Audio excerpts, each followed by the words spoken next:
নমস্কার বন্ধুরা, আমি সঞ্জিত সরকার আর তোমরা দেখছো জ্ঞান স্রোত। আজকের এই ভিডিওটি গুরুত্বপূর্ণ হতে চলেছে ক্লাস 11 ফার্স্ট সেমিস্টার অর্থাৎ একাদশ শ্রেণীর প্রথম সেমিস্টার যে সকল ছাত্রছাত্রীদের পলিটিক্যাল সায়েন্স অর্থাৎ রাষ্ট্রবিজ্ঞান বিষয়টি রয়েছে তাদের জন্য কিন্তু আজকের এই ভিডিওটি গুরুত্বপূর্ণ। তোমরা অবশ্যই কিছুটা সময় আমাকে দাও, আশা করছি তোমরা অনেকটা উপকৃত হবে। এর আগে আমি কিন্তু তোমাদের পলিটিক্যাল সায়েন্স অর্থাৎ রাষ্ট্রবিজ্ঞান বিষয়ের প্রথম অধ্যায়ের উপর ভিত্তি করে কিন্তু ভিডিও করে দিয়েছি। যারা যারা এখনও সেই ভিডিওটি দেখো নাই তারা অবশ্যই গিয়ে দেখো এবং উপকার কিন্তু তোমরা ওখান থেকে অবশ্যই পাবে, কারণ ওখানে কিন্তু আমি স্টেপ বাই স্টেপ তোমাদের কনসেপ্টগুলো বুঝিয়ে দিয়েছি। আর আজকে আমরা পলিটিক্যাল সায়েন্সের দ্বিতীয় অধ্যায় নিয়ে আলোচনা করব। তো দ্বিতীয় অধ্যায় জিনিসটাকে বুঝবো, যদি আমরা বুঝতে পারি, কনসেপ্ট ক্লিয়ার করতে পারি, তাহলে কিন্তু যে কোনো প্রশ্নই আসুক না কেন আমরা কিন্তু সহজভাবে উত্তরটা করে আসতে পারবো। তো চলো শুরু করা যাক আজকের আলোচনা। আজকে আমরা যেটা আলোচনা করব ক্লাস 11 সেমিস্টার 1 পলিটিক্যাল সায়েন্সের দ্বিতীয় অধ্যায় রাষ্ট্র, সংজ্ঞা এবং বৈশিষ্ট্য, এই পার্টটিকে নিয়ে। তো দ্বিতীয় অধ্যায়ের কনসেপ্টগুলো আমরা জাস্ট বোঝার চেষ্টা করব। প্রথমে আমরা কি দেখতে পাচ্ছি, রাষ্ট্রকে নিয়ে। অর্থাৎ প্রথমে আমরা যেটা জানবো রাষ্ট্র কেন প্রয়োজন। রাষ্ট্র কেন প্রয়োজন সেটা আমাদের জানার বিষয় রয়েছে। দেখো, রাষ্ট্র কেন প্রয়োজন হচ্ছে, নিরাপত্তা ও শৃঙ্খলা রক্ষার জন্য রাষ্ট্র প্রয়োজন, বিরোধ মেটানোর জন্য রাষ্ট্র প্রয়োজন, সাধারণ মানুষের সুবিধা ও পরিষেবা নিশ্চিত করতে রাষ্ট্রের প্রয়োজন, দুর্বল পিছিয়ে পড়া মানুষদের সাহায্যের জন্য রাষ্ট্রের প্রয়োজন, দেশের অস্তিত্ব ও পরিচয়ের জন্য রাষ্ট্রের প্রয়োজন। তো নিরাপত্তা শৃঙ্খলা রক্ষা, বিরোধ মেটানো, সাধারণ মানুষের সুবিধা পরিষেবা নিশ্চিত করতে, দুর্বল পিছিয়ে পড়া মানুষদের সাহায্যের জন্য, দেশের অস্তিত্ব ও পরিচয়ের জন্য কিন্তু রাষ্ট্রের প্রয়োজন। অর্থাৎ রাষ্ট্রটা কি, রাষ্ট্রটা হচ্ছে শৃঙ্খলা, যেখানটায় কি নিয়ম মেনে চলা হয়, শৃঙ্খলা ডিসিপ্লিন। তারপরে কি নিরাপত্তা, যাতে আমরা শান্তিতে ঘুমাতে পারি, আর সুযোগ, যাতে আমরা স্কুল, রাস্তা, চিকিৎসা সমস্ত কিছু পাই। এই যে বর্তমানে আমরা সকলে যে শান্তিতে ঘুমাচ্ছি, রাত্রিবেলায় তো নিশ্চিন্তে ঘুমাতে পারি, তাই না? কেন? আজকে বর্ডার সাইডে কিন্তু সমস্ত আমাদের সেনারক্ষীরা কিন্তু পাহারা দিচ্ছে, তারা জেগে আছে বলেই কিন্তু আমরা কিন্তু শান্তিতে ঘুমোতে পারছি। অর্থাৎ দেশে একটা আইন, নিয়ম, কানুন, শৃঙ্খলা রয়েছে। আমরা স্কুলে যাচ্ছি পড়াশোনা করতে, আমরা রাস্তাঘাট ঠিকঠাক করে পাচ্ছি। যদি আমাদের রাস্তাঘাট ঠিকঠাক করে না থাকতো তাহলে কিন্তু আমরা সমস্যায় পড়তাম, যাতায়াত ব্যবস্থা কিন্তু দুর্বল হয়ে যেত, তো সেটা কিন্তু সমস্যা।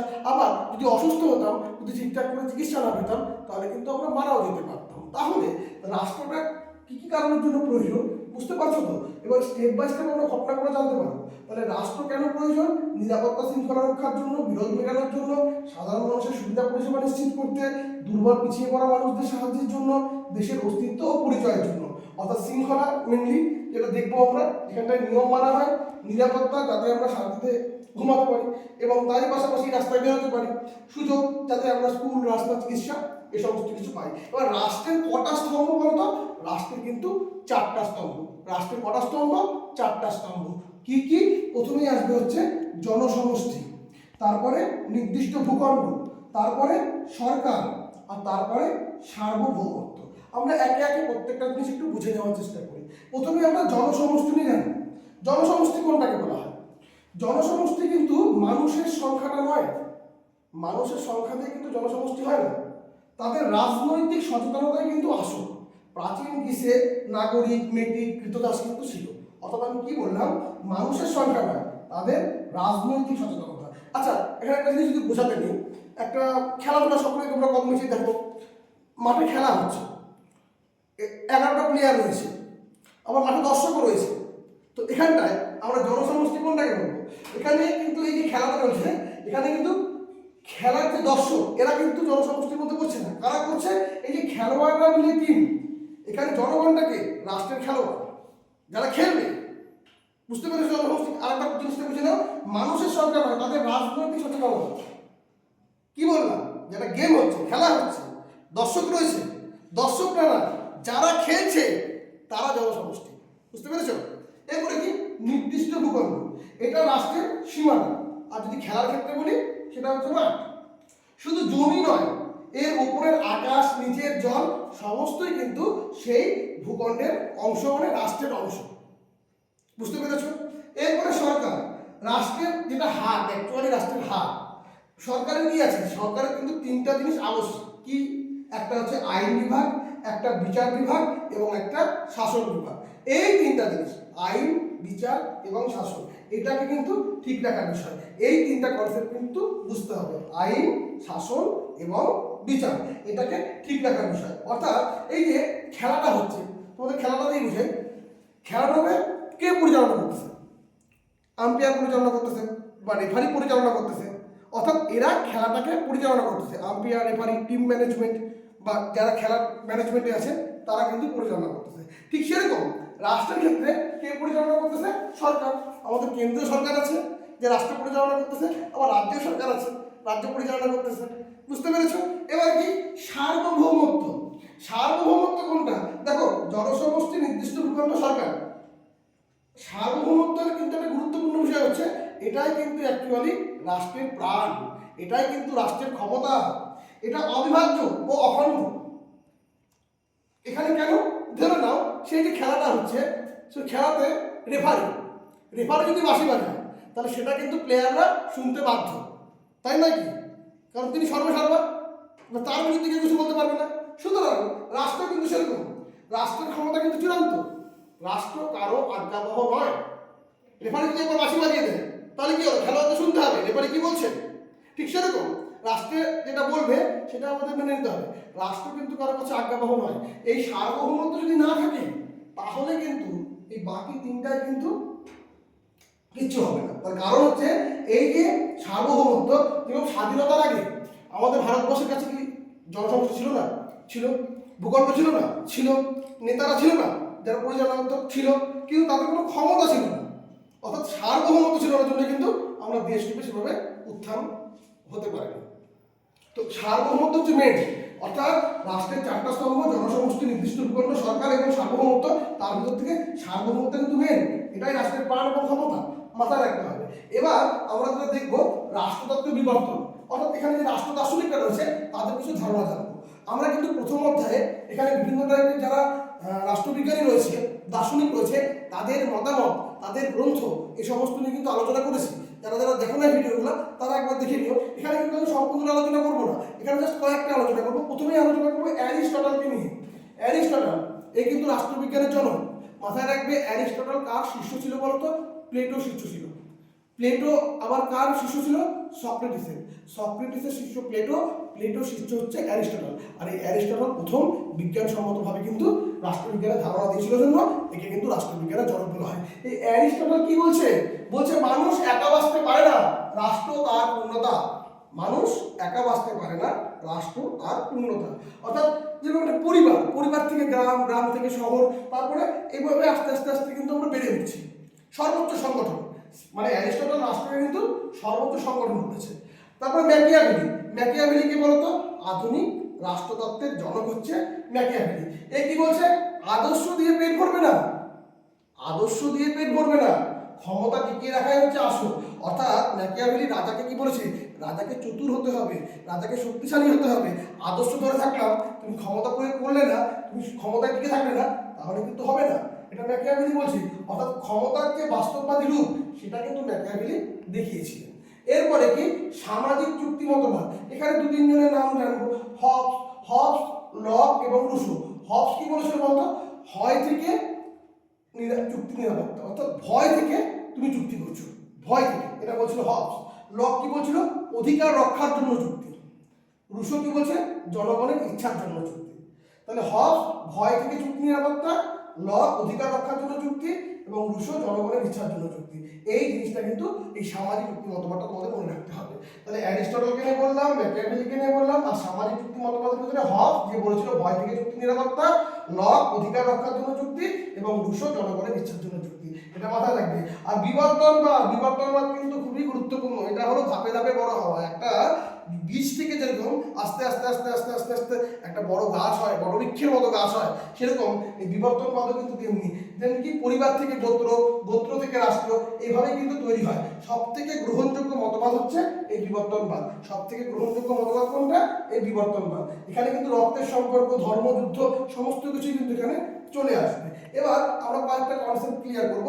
রাষ্ট্র বনাম সরকার। রাষ্ট্র বনাম সরকার কি? স্থায়িত্ব। স্থায়িত্ব বলতে কি? সরকার অস্থায়ী।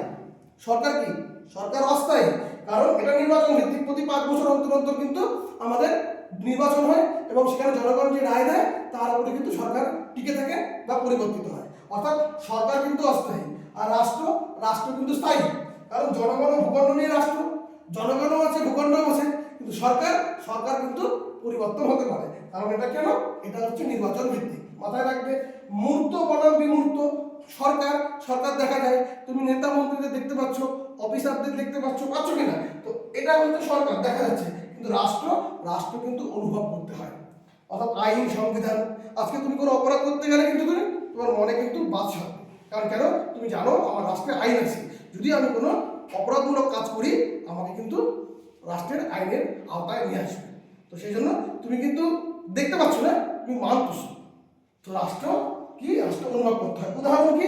বর্তমানে যে সরকার রয়েছে, সেটা কেন্দ্র সরকার হোক, রাজ্য সরকার হোক, যারা আছে তারা কি সরকার কিন্তু পরিবর্তন হতে পারে, কিন্তু রাষ্ট্র কিন্তু থেকে যাবে। রিসেন্টলি নির্বাচন হয়েছে, তোমরা দেখতে পাচ্ছ সরকার পরিবর্তন হয়েছে। তো সরকার পরিবর্তন হতে পারে, কিন্তু রাষ্ট্র কিন্তু একই থাকে। এরপরে আমরা দেখব শাসন ব্যবস্থার ধরন। এখানে যুক্তরাষ্ট্রীয়, এককেন্দ্রিক এবং গণতন্ত্র, এই কনসেপ্টগুলো আমাদের দিতে হবে। যুক্তরাষ্ট্রীয় কোনটা? যুক্তরাষ্ট্রের ক্ষেত্রে বলতে পারি একটা জয়েন্ট ফ্যামিলি, যা রান্নাঘর, শোবার ঘর, ডাইনিং সব আলাদা। যুক্তরাষ্ট্রীয় মানে জয়েন্ট ফ্যামিলি, আমি তোমাদের বোঝানোর জন্য বলছি। অর্থাৎ রান্নাঘর, শোবার ঘর এবং ডাইনিং এগুলো সমস্ত আলাদা আলাদা সেপারেট করা। অর্থাৎ এখানে কিন্তু দেখা যাচ্ছে কেন্দ্র এবং রাজ্যের মধ্যে কাজ ভাগ করা থাকে। যুক্তরাষ্ট্রতে কি হয়? কেন্দ্র এবং রাজ্যের মধ্যে কাজ ভাগ করা থাকে। এরকম দুটো রাষ্ট্র কি? ভারত এবং আমেরিকা। এককেন্দ্রিক এটা হলো কি? এটা ধরে নাও হোস্টেলে যে সুপারিনটেন্ডেন্ট থাকে, সে সুপার যা বলবে সেটাই কিন্তু মেনে নিতে হবে। তো এরকম একটা রাষ্ট্র কি? ব্রিটেন। আর গণতন্ত্র কি? সব শক্তির উৎস হচ্ছে গণতন্ত্র, অর্থাৎ জনগণ। সব শক্তির উৎসকে জনগণই এখানে মালিক, পরোক্ষ ও প্রত্যক্ষ গণতন্ত্র। বোঝা গেল? যুক্তরাষ্ট্রের কোনটা? যুক্তরাষ্ট্রের রাষ্ট্র কোনটা? ভারত আমেরিকা। এককেন্দ্রিকের রাষ্ট্রকে আছে ব্রিটেন। আর গণতন্ত্র কি? এটা সব শক্তির উৎস জনগণই এখানে মালিক, এবং পরোক্ষ এবং প্রত্যক্ষ গণতন্ত্র সবকিছু কিন্তু জনগণই দেখবে। কয়েকটা ডাউট তোমাকে ক্লিয়ার করতে হবে, যেরকম কি জাতি বনাম রাষ্ট্র। জাতি কি? জাতি হচ্ছে মানসিক একতা। ধরে নাও আমরা বাঙালি, এটা জাতি। আর রাষ্ট্র কি? রাষ্ট্র হলো আইনি কাঠামো, আমরা ভারতের নাগরিক। জাতি কি? জাতি হচ্ছে আমাদের মানসিক একতা, আমরা বাঙালি। আর রাষ্ট্র কি? রাষ্ট্র হলো আইনি কাঠামো, অর্থাৎ আমরা ভারতের নাগরিক। এরপরে জাতিসংঘ বনাম রাষ্ট্র। জাতিসংঘ কোনটা? ধরে নাও এখানে বলতে গেলে জাতিসংঘ হলো ক্লাবের সমন্বয়কারী, অনেকগুলো ক্লাবের মেম্বার এক জায়গায় আসে। অর্থাৎ এখানটা কি? এই জাতিসংঘটা হচ্ছে বিভিন্ন রাষ্ট্রের কিন্তু হোতারা এখানে থাকবে। এরা কি করবে? এরা রাষ্ট্রদের পরামর্শ দিবে, কিন্তু তাদের নিজস্ব ভূখণ্ড এবং সার্বভৌমত্ব নেই। জাতিসংঘের নির্দিষ্ট ভূখণ্ড বা সার্বভৌমত্ব নেই, তাই তারা রাষ্ট্র নয়। জাতিসংঘ কিন্তু রাষ্ট্র নয়। এখানে বিভিন্ন দেশের সমস্ত যারা আমাদের থেকে হোতারা আছে তারা থাকবে, এবং তারা কিন্তু পরামর্শ দেবে, যারা সিলেক্টেড করা হবে তারা পরামর্শ দেবে সমস্ত কিছু। রাজনৈতিক দল, এটা হচ্ছে রাষ্ট্রের একটা ক্ষুদ্র অংশ। রাজনৈতিক দল কি? এটা রাষ্ট্রের একটা ক্ষুদ্র অংশ। হ্যাঁ, কিন্তু এই যে রাষ্ট্রটা বা এই যে দলটা, এ কিন্তু যখন ক্ষমতায় থাকবে, এ কিন্তু কখনোই মনে করতে পারবে না যে রাষ্ট্র তার ব্যক্তিগত সম্পত্তি। তাই সে এসেছে রাষ্ট্রের জন্য কাজ করার জন্য। সে 5 বছর পর নির্বাচন হবে, যদি টিকে থাকবে, না তারা তুলে যাবে। এ রাষ্ট্রের একটা ক্ষুদ্র অংশ। তো আজকের এই আলোচনাতে তোমরা জানতে পারলে দ্বিতীয় অধ্যায়ে রাষ্ট্র কেন প্রয়োজন। রাষ্ট্রের কটা স্তম্ভ? 4টা স্তম্ভ। কি কি? জনসমষ্টি, নির্দিষ্ট ভূখণ্ড, সরকার এবং সার্বভৌমত্ব। তার ভিতরে সার্বভৌমত্ব হচ্ছে রাষ্ট্রের প্রাণ এবং ক্ষমতা। এটা না থাকলে কিন্তু বাকি 3টা কিছু হবে না। রাষ্ট্রতত্ত্বের বিবর্তনে আমরা দেখলাম কি অ্যারিস্টটল, তাকে রাষ্ট্রবিজ্ঞানের জনক বলা হয়।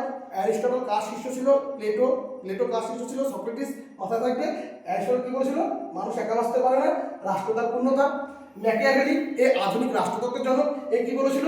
আদর্শ নিয়ে পেট ভরে না, ক্ষমতা টিকিয়ে রাখা আসল। আমি তো তোমাদের বোঝানোর জন্য বলছি, কিন্তু এই কমেন্ট মানে এই যে তোমাদের উক্তিগুলোকে তোমরা যখন বই করবে দেখবে ওদের উক্তির সঙ্গে এই জিনিসগুলো তোমরা কিছুটা কানেক্ট করতে পারবে।